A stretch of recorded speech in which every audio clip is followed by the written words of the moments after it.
जितने आस्था चैनल पर कथा सुन रहे हो, जितने फेसबुक और यूट्यूब पर सुन रहे हो, बहुत सावधानी से सुनना। शुक्रवार के दिन अगर शंकर के मंदिर में जल चढ़ाया जाए तो नारी का अखंड सौभाग्य होता है। दुनिया का कितना भी दरिद्र व्यक्ति हो, चाहे दुनिया का कोई व्यक्ति ऐसा हो जिसका कभी व्यापार चलता ही नहीं, उसने 50 बार बदल के देख लिया, फैक्ट्री चली नहीं रही, जिस काम को करने के लिए जाते हैं वो काम टल जाता है, आज की जगह कल, कल की जगह परसों, परसों की जगह नरसों, काम होता ही नहीं। शुक्रवार के दिन बेलपत्री के वृक्ष के नीचे एक नियम वो अगर अपनी जिंदगी में बना ले, प्रदोष काल में, प्रदोष के समय पर बेलपत्री के वृक्ष के नीचे एक बार जाकर नमन करना और प्रदोष काल में शंकर भगवान के मंदिर में दिया लगाना।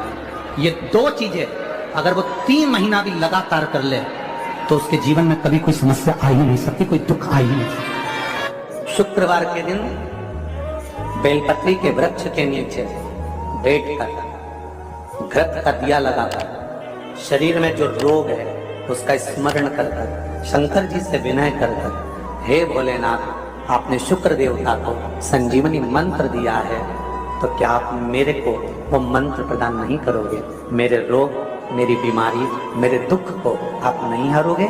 शिव से कहो, ये शरीर आपने दिया है और भजन करने के लिए दिया है, स्मरण करने के लिए दिया है, कीर्तन करने के लिए दिया है, तो संभालोगे भी आप। और बेलपत्री की ओर मुख कर कर घी का दिया लगाकर महामृत्युंजय मंत्र का स्मरण कर लेने पर धीरे धीरे धीरे धीरे धीरे धीरे वो रोग समाप्ति की ओर आता चले जाता। कभी शिव मंदिर में जल चढ़ाने का मौका मिले और आप शंकर जी के मंदिर में जल चढ़ाने के लिए जाएं, तो केवल जल चढ़ाकर वापस मत आना, केवल बेलपत्र चढ़ाकर वापस ना आना, दिया लगाकर वापस ना आना। आते आते बाबा भोलेनाथ जी से ये भी कुछ कराना, बाबा आप मंदिर में बैठे रहते हो, बहुत दिन हो गए आपको बैठे बैठे, चलो आज मैं आपको मेरे।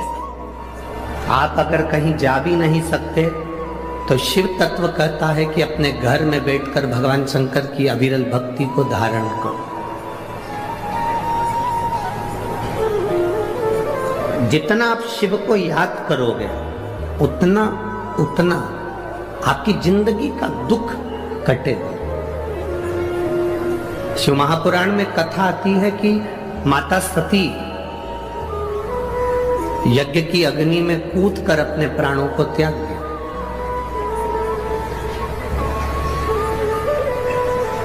अब माता सती जब यज्ञ की अग्नि में कूदकर अपने प्राणों को त्याग दी और माता सती प्राणों को त्यागने के बाद भगवान शिव ने जब देखा कि माता सती के प्राण जा रहे हैं, पर सती ने बहुत बड़ी गलती कर दी।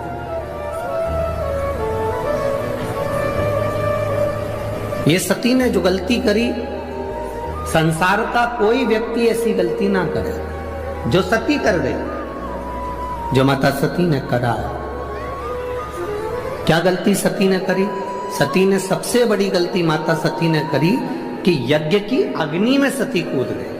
हमारा सनातन धर्म कहता है कोई यज्ञ हो रहा हो, कोई अनुष्ठान हो रहा हो, कोई कथा हो रही हो, कोई प्रवचन हो रहे हो, कोई धर्म का आयोजन हो रहा हो, कोई धार्मिक आयोजन हो रहा हो, बन सके तो उसमें प्रयास करना कि अपने हाथ को आगे बढ़ाकर उस यज्ञ को पूर्ण कराने का प्रयास करना, अपना टांग, अपना पांव उसमें मत अड़ाना, नहीं तो सती जल जैसे जलकर भस्म होना पड़ सकता है। माता सती ने एक गलती कर दी कि यज्ञ के कुंड में माता सती चली।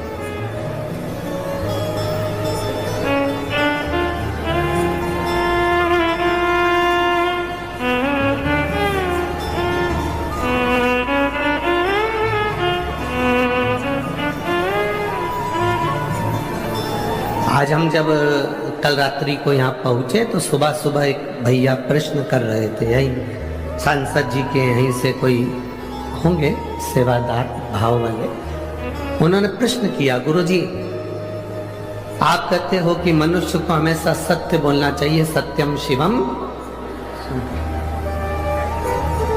क्या व्यक्ति को कभी झूठ नहीं बोलना चाहिए? हमने कहा बोलो।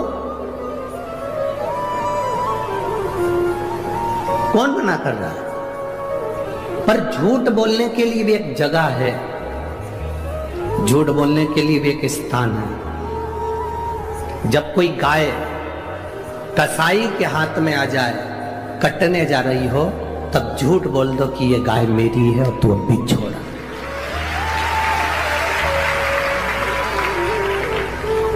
झूठ बोलने के लिए भी एक स्थान बताया गया है कि उस स्थान पर झूठ बोल दो।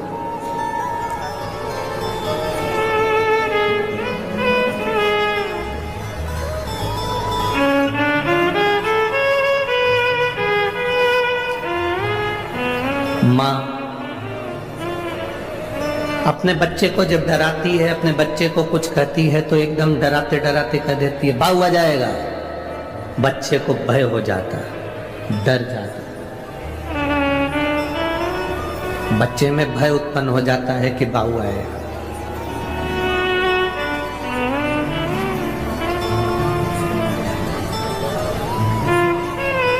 जैसे बच्चे में भय होता है कि बाऊ आ जाएगा तो बच्चा डर जाता है, उसी तरह जब हम प्रतिदिन पंचाक्षर मंत्र नमः शिवाय, षडाक्षर मंत्र ओम नमः शिवाय या श्री शिवाय नमस्तुभ्यम का जाप करते हैं तो मृत्यु को, पाप को, हमारे बेकार कर्म को भी भय लगता है कि मैं इसके नजदीक नहीं जाऊं।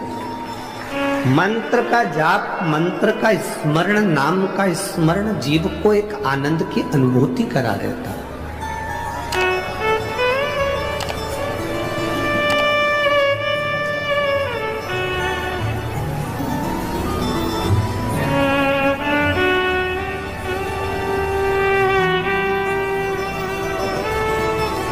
एक आनंद की अनुभूति कराने वाला। महाराज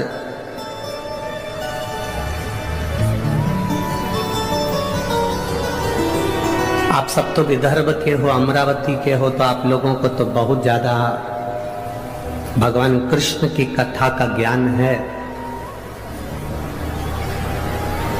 आप सब बहुत विद्वान भी हैं, पर आपने कथा सुनी होगी भगवान कृष्ण की धर्म पत्नी रुक्मणी जी की बुआ।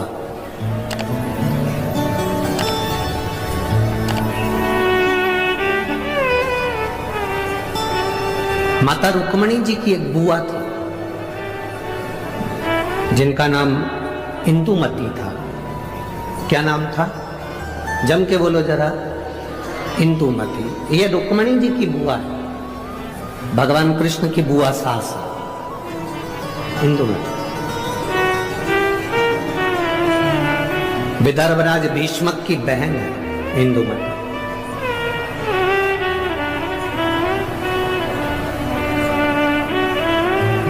विदर्भ किस भूमि पर, पवित्र भूमि पर इंदुमती रहती, अपने भाई राजा भीष्मक के साथ में आनंद के साथ निवास करती।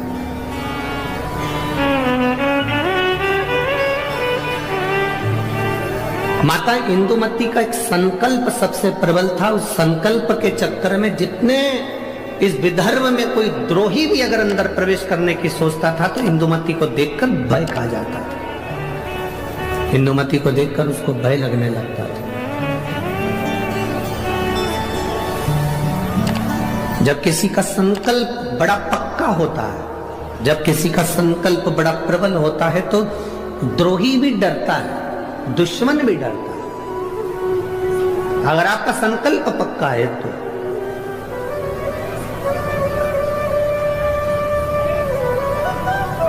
रुक्मणी जी की बुआ इंदुमती का संकल्प बड़ा पक्का था। और हमने पहले भी कथा में कहा कि संकल्प लेना तुम्हारा काम है और पूर्ण करना महादेव का काम है। पूर्ण वो करेगा। संकल्प आप लीजिए, पूर्ण करने की जवाबदारी परमात्मा की है। आपने संकल्प लिया कि मैं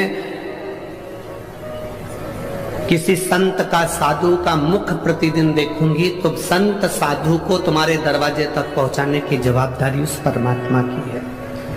आपने संकल्प ले लिया कि मैं एकादशी का व्रत करूंगी, तो संकल्प आपने लिया पर पूर्ण करने की जवाबदारी उस परमात्मा की है।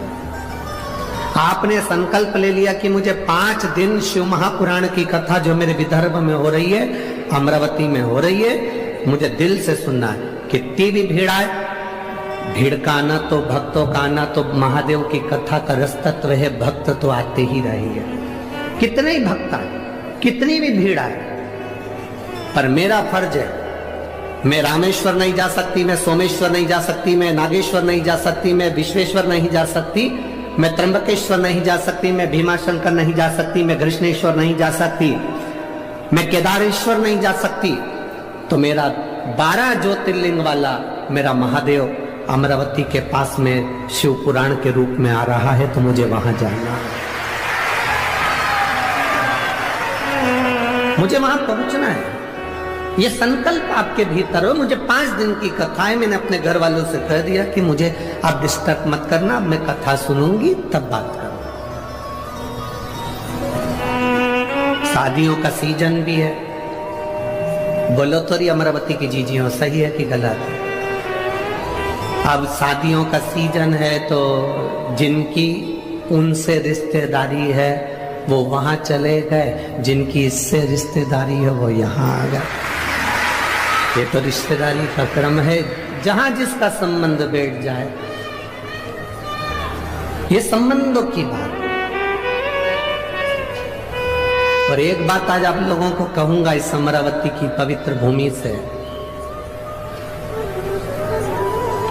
24 घंटे परिवार वालों को साथ दे दो तो भी तुम्हारे मरने के समय पर वेंटिलेटर पर अकेले ही रहोगे, कोई नहीं रहेगा।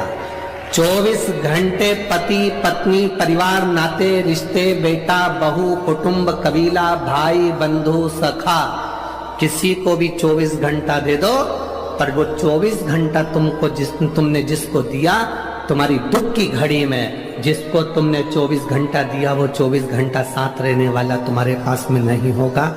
पर तुम जो 1 लोटा जल 5 मिनट शिव जी के मंदिर में जाकर जो चढ़ाती हो ना, वो तुम्हारा 5 मिनट ना जाने कितने जन्मों के दुख को काट दे। केवल 5 मिनट बोल बम का नारा है, सारी समस्या का हल। वो 1 लोटा जल तुम्हारा जो शिव को तुम समर्पित कर रहे हो, शिव मंदिर तक जा रहे हो, शंकर की चौखट तक जा रहे हो, शंकर को 1 लोटा जल चढ़ा रहे हो, वो तुम्हारा संकल्प पूरा करना उसकी जवाबदारी। आप सब विदर्भ के निवासी हो, आपको भगवान कृष्ण की रुक्मणी जी की और उनके पूरे परिवार की पूरी कथा मालूम होगी, हम जानते हैं। आप सब विद्वान हो, आप सबको मालूम होगा कि विदर्भ राज भीष्म की कथा क्या है। पर इस व्यासपीठ पर हम इतना सा वर्णन करेंगे कि विदर्भ राज भीष्म की बहन इंदुमती का जो संकल्प, उस संकल्प के आगे अच्छा योद्धा भी उसके सामने नहीं आता था।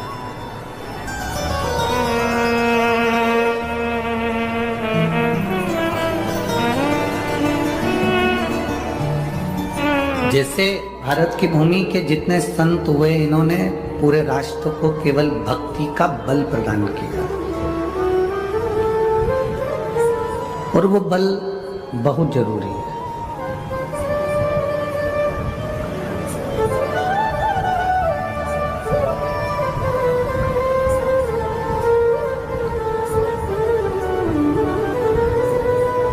जो हमने परमात्मा को दिया है वो परमात्मा ने हमको दिया है।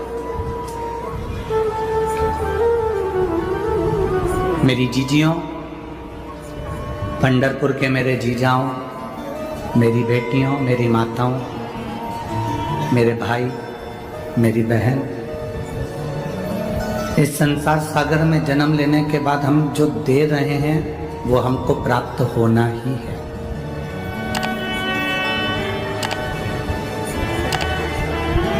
कई लोग आप पर हंसेंगे, कहेंगे क्यों अपना समय बर्बाद करने के लिए जाते हो, 3 घंटे क्यों कथा में जाकर बैठ जाते हो, कीर्तन होता है तो उसमें मंजीरा बजाते रहते हो, मृदंग बजाते रहते हो, क्यों अपना टाइम बर्बाद कर रहे हो। मंदिर जाते हो 1 लोटा जल चढ़ाने के लिए, क्यों अपना समय बर्बाद कर रहे हो। कई लोग आपको मिलेंगे और एक ही बात कहेंगे कि इसमें अपना समय बर्बाद मत करो, अपना काम करो। हम कहते हैं, हमने कभी भी अपनी व्यासपीठ से ये कभी नहीं कहा कि तुम अपना घर छोड़ दो या काम छोड़ो। कभी बोला? इस व्यासपीठ से आप लोगों ने इतनी कथा सुनी, कभी आपसे कहा कि अपना घर छोड़ दो या अपना काम छोड़ दो? खूब काम करो, अपने परिवार में रहो, अपने परिवार के साथ रहो, अपने कुटुंब नातेदार रिश्तेदारों के साथ रहो, मना नहीं है। पर संत नामदेव जी जैसे, संत तुकाराम जी जैसे, संत ज्ञानेश्वर जैसे, संत मुक्ताबाई जैसे, संत रामकृष्ण परमहंस जैसे, संत मीराबाई जैसे अपनी जिंदगी को जियो, घर में रहो, परिवार में रहो, और परिवार में रहकर भी भगवान का इतना भजन करते रहो कि हरि विठ्ठल तुम्हें गले लगाने के लिए आ जाए, इतनी भक्ति करते।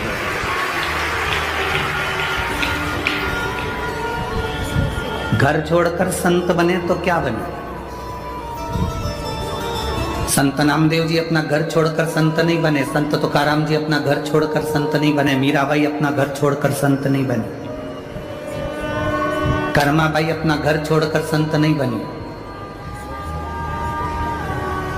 घर छोड़कर संत बनने की यहां वर्णन किया ही नहीं है, क्योंकि मेरे भोलेनाथ अपना घर कभी नहीं छोड़ते।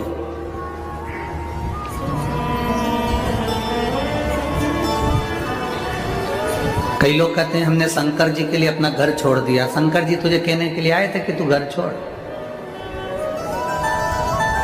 शिव कभी कहने के लिए नहीं आते कि तुम अपना घर छोड़ दो, तुम अपना परिवार छोड़ दो, तुम अपने कुटुंब छोड़ दो, तुम अपने रिश्ते छोड़ दो। शिव तो कहते हैं कि जैसे मैं अपने परिवार के साथ रह रहा हूं, गणेश जी मेरे साथ हैं, कार्तिकेय मेरे साथ हैं, अशोक सुंदरी मेरे साथ में है, पार्वती मेरे साथ में है, मेरी 5 लड़कियां जया, विषहरा, शामली बारी, दौतली, देव, सब मेरे साथ, मेरा पूरा परिवार है। शिव कहते हैं तुम्हें घर छोड़ने की जरूरत नहीं, तुम भी अपने परिवार के साथ रहो। शंकर कहते हैं जैसे मैं ध्यान में मग्न रहता हूं, ऐसे घर में रहने के बाद भी तुम थोड़ी देर भगवान की भक्ति में मग्न रहो, इससे ज्यादा मुझे तुमसे कुछ नहीं चाहिए। घर छोड़कर संत बनना उत्तमता नहीं, परिवार छोड़कर संत बनना उत्तमता नहीं, अपनी बीवी बच्चों को छोड़कर, घर छोड़कर, परिवार छोड़कर चले जाना उत्तमता नहीं। अगर शादी करी है, विवाह करा है, परिवार में रह रहे हो, तो पहले उनको संभालिए।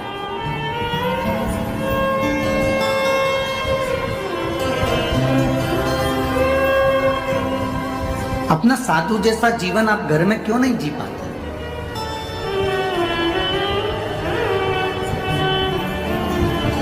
लाखों की संख्या में आप लोग पहुंचे हैं, कथा श्रवण कर रहे हैं। लाखों की संख्या में पहुंचने के बाद आपसे कभी किसी ने नहीं कहा होगा, ना किसी ने दबाव दिया होगा कि तुम्हें कथा सुनने चलना है। कोई ने प्रेशर भी नहीं दिया होगा कि तुम्हें कथा सुनना ही पड़ेगी।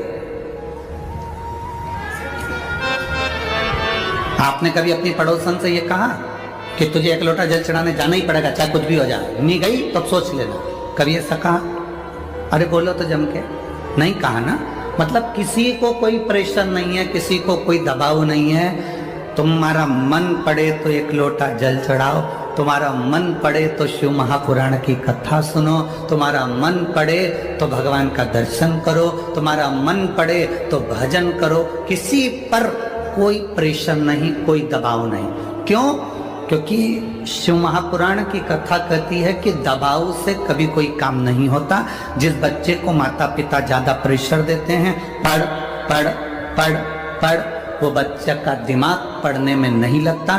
जब माता पिता एक बार उसको दिल से समझा देते हैं, बेटा तेरी पूरी जिंदगी इसी पढ़ाई में है, तुझे दिल से पढ़ना पड़ेगा, उत्तीर्ण होना पड़ेगा, नंबर अच्छे लाना पड़ेंगे, तो बच्चा समझ जाता है और अच्छी पढ़ाई कर कर आगे बढ़ जाता है। उसको समझाना पड़ेगा, प्रेशर नहीं देना, उस पर दबाव नहीं देना है। हमें उसको दबाना नहीं है, हमें उसे प्रेशर में नहीं रखना।